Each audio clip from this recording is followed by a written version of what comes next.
Shalom, irmãos, tudo bem? Mais um dia de gravação e nós vamos continuar na nossa escola, na sua escola de discípulo. Aqui está o livro, Escola de Discípulo, Paulo e Valéria Petrizzi, apóstolo Paulo e Valéria Petrizzi. E hoje vamos falar sobre princípios de Deus para a família. O texto começa em Gênesis 12, 13b, que diz assim: em ti serão benditas todas as famílias da terra. E começa dessa forma. Família é um projeto que nasceu no coração de Deus. Foi Ele mesmo quem, após criar Adão e todos os outros seres vivos, declarou: não é bom que o homem esteja só. Gênesis 2:1. Fez então para ele uma mulher e assim constituíram a primeira família da terra. Deus não cria nada destinado à falência. Assim, ao criar a família, Deus pensou na nossa felicidade e completude. Mas, infelizmente, por não conhecerem nem seguirem os princípios de Deus, muitas famílias têm se tornado lugar de sofrimento, dor, trauma e morte. Você que tem uma nova vida em Cristo, precisa priorizar o cuidado com a sua família. Aprenda os princípios de Deus, coloque-os em prática e assim experimente a restauração e excelência também nessa área da sua vida. Nessa lição vamos aprender alguns importantes ensinos da palavra sobre vida familiar. Primeiro, o casamento é uma bênção. Se você já ouviu pessoas afirmarem que o casamento é sinônimo de decepção e sofrimento, delete essa informação. Casamento foi algo criado por Deus para nos completar física, espiritual e emocionalmente. Deus valoriza muito o casamento. O texto de Eclesiastes 4:9 diz que é melhor serem dois do que um, porque tem melhor recompensa do seu trabalho. Em Provérbios 18:22 lemos que quem encontra uma esposa encontra algo excelente, recebeu uma bênção do Senhor. No plano de Deus, um homem e uma mulher se unem em casamento e se tornam uma só carne. Gênesis 2:24. É muito mais do que uma união física. Deus deseja que essa união seja tão forte que somente a morte possa separá-los.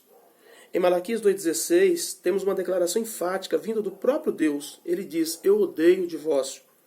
Tal é o zelo que Deus tem pelos casamentos, mas infelizmente a dureza do coração dos homens tem levado muitos casamentos à falência.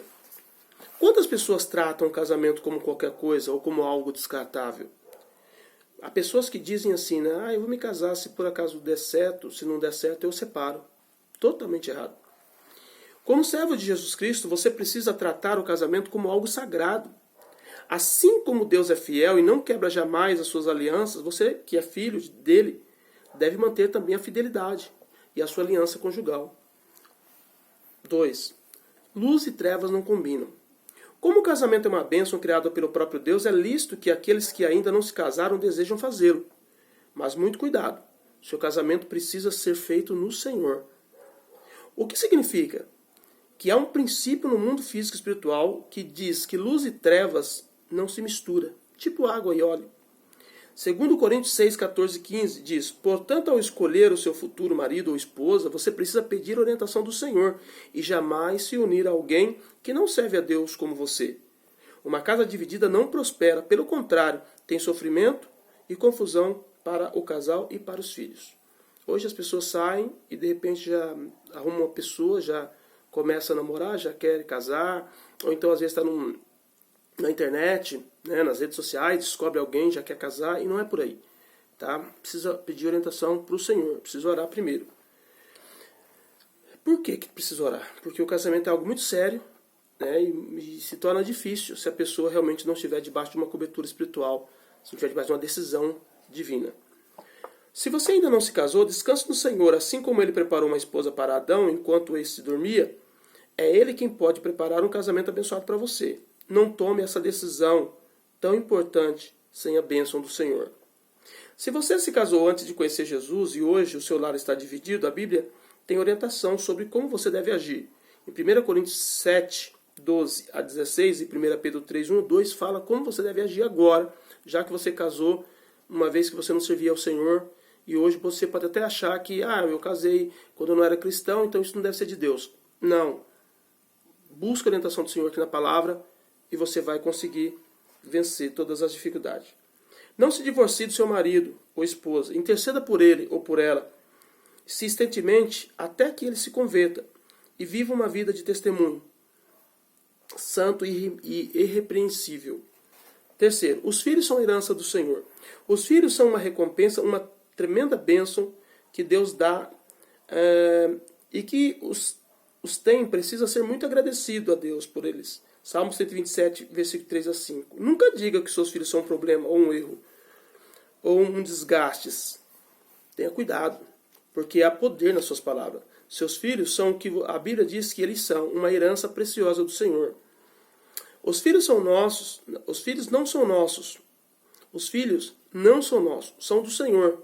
Mas Ele colocou em nossas mãos para cuidarmos, então precisamos fazer isso da melhor forma possível. A melhor coisa que você pode fazer pelos seus filhos é ensiná-los no caminho do Senhor. Muitos pais se enganam e se perdem porque se preocupam em dar tantas coisas aos seus filhos que se esquecem do que é mais importante, ensiná-los sobre Deus.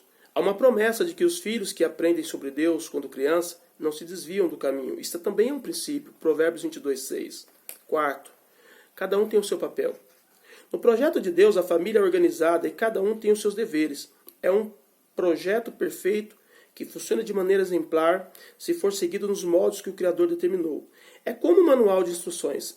Se você foge das orientações do manual, você aumenta em muito a chance de ter problemas e defeitos no seu aparelho.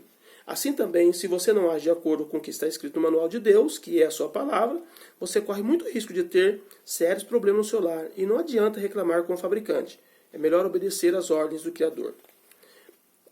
Maridos, amem as suas esposas. Efésios 5, 25 a 33. Toda mulher tem uma necessidade especial de ser amada. Por isso, esse mandamento bíblico para os maridos, amor não é apenas um sentimento, mas amor é o que você faz. A Bíblia ensina que assim como Jesus amou a igreja e demonstrou isso de maneira indubitável, morrendo por ela, assim também os maridos devem demonstrar amor por suas esposas. Esposas, sejam submissas aos seus maridos. Efésios 5, 22 a 24. Na família que Deus projetou, há uma hierarquia. E nessa hierarquia o marido é o cabeça do lar. Isso não tem nada a ver com autoritarismo, ou com machismo, ou com humilhação para a mulher. Isso significa ordem, porque todo lugar onde a questão de autoridade não é esclarecida, tende a ficar caótico. As mulheres precisam reconhecer a autoridade que Deus deu aos seus maridos e respeitá-los como tal. Filho, honre os seus pais e obedeçam. Efésios 6, 1 a 3. Já na lei de Moisés, Deus havia colocado um dos 10 mandamentos, a ordem de honrar o pai e a mãe. E no lar que os filhos aprendem a respeitar as autoridades que Deus colocar sobre as suas vidas. Filhos que não obedecem aos seus pais terão dificuldades também em obedecer qualquer outro tipo de autoridade humana e até mesmo de obedecer a Deus. Tratar os pais com honra, com respeito, é considerar um mandamento. É a consideração do mandamento. Pais, não irritam os seus filhos, mas criem-nos segundo o conselho do Senhor. Efésios 6, 4. A palavra irritar tem o sentido de ser incoerente, abusar da autoridade. Nada irrita mais um filho do que um pai ou uma mãe injusto, violentos e hipócritas. Pais dos tipos, faço o que eu digo, mas não faço o que eu faço, causa muita irritação nos filhos. É preciso haver amor e sinceridade no lar. Ensinar os filhos o temor de Deus não é responsabilidade só da igreja, mas sim também dos pais.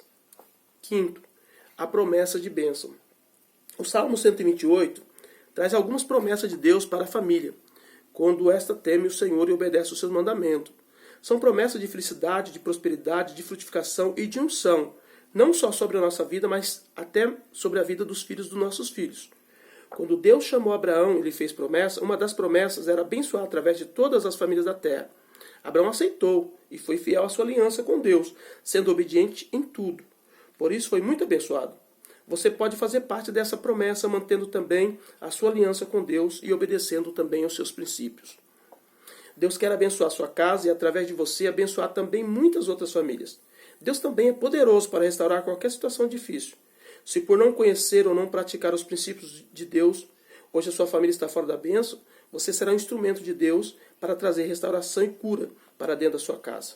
Assuma essa responsabilidade e Deus, com certeza, lhe respaldará.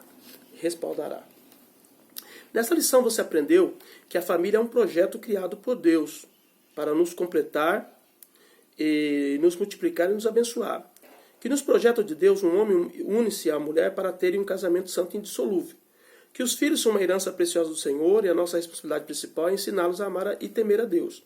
Que cada um tenha o seu papel na família, marido deve amar a sua esposa, esposa deve respeitar a autoridade do seu marido, filhos devem honrar os seus pais e pais devem criar os filhos com sabedoria e amor.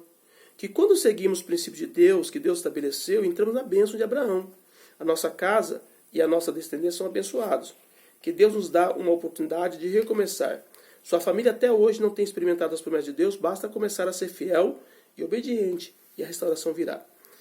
Que você pode ser instrumento de Deus para ajudar outras famílias, levando-as também a servirem a Deus, o Deus de Abraão, que é o nosso Senhor. Essa é a palavra para você, essa 8ª lição. Que Deus continue abençoando a tua vida, que Deus abençoe a tua família. Se por acaso estiver acontecendo alguma coisa ruim na sua casa, que Deus possa te abençoar. A próxima lição que nós vamos passar é a lição 9, lidando com as dificuldades. Deus abençoe, que Deus possa te prosperar grandemente.